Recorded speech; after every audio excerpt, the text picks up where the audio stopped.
ஈரம் விழுந்தாலே நிலத்திலே எல்லாம் துளிர்க்குது.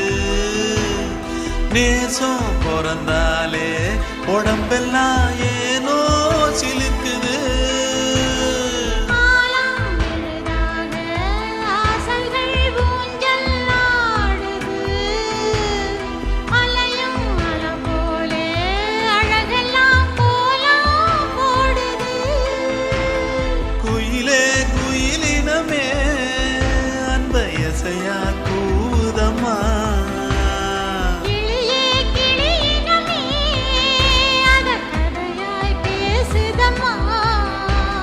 கதையாய் விடுகதை